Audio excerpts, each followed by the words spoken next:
आज के इस वीडियो में जो है एक आप लोगों का मैथ का ट्रिक देंगे जो सभी एग्ज़ाम में आता है और सबसे ज़्यादा जो है यूजीसी नेट में जो मैथमेटिक्स का है उसमें क्वेश्चन आने वाला है, रेशियो से रिलेटेड है।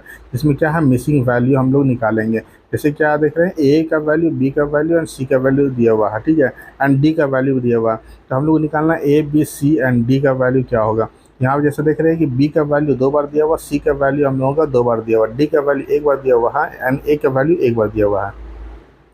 तो अब यहाँ पे क्या है कि ए का B A and ratio B का जो है हम लोग वैल्यू बैठाए हैं 2 और 5 है। अब बी का एंड सी का रेशियो का वैल्यू हम लोग का 3 और 5 है। तो बी के सामने बी का वैल्यू 3 लिखे हैं और सी का वैल्यू सी के सामने लिखे हैं।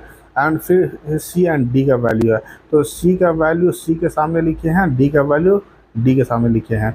अब यहाँ पे क्या करेंगे, हम लोग शिफ्ट करते हैं, ठीक है। जैसे कि देख रहे हैं कि 5 को हम लोग जो है 2 बार शिफ्ट करेंगे, ठीक है।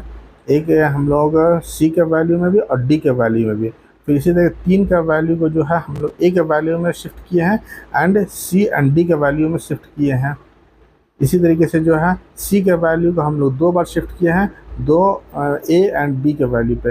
अब तीनों को मल्टीप्लाई करेंगे, 2 को, 3 को एंड 2 को, तो 12 आया है। फिर 5 को, 3 को एंड 3 को मल्टीप्लाई करेंगे तो 30 आया है। इसी तरीके 7 को, 7 को, 5 को एंड 2 को मल्टीप्लाई करेंगे 70 आएगा। इसी तरीके से 5 को, 7 को एंड फिर 5 को मल्टीप्लाई करेंगे तो हम लोगों को 175 आएगा। तो यहाँ पे क्या है कि 5 का टेबल 7 में पढ़ेंगे, उसके बाद तो अगर 5 को 5 करेंगे तो 25 हो जाएगा, 25 को 7 से करेंगे 175 आएगा। तो ये A B and C D, ये तीनों का वैल्यू हम लोग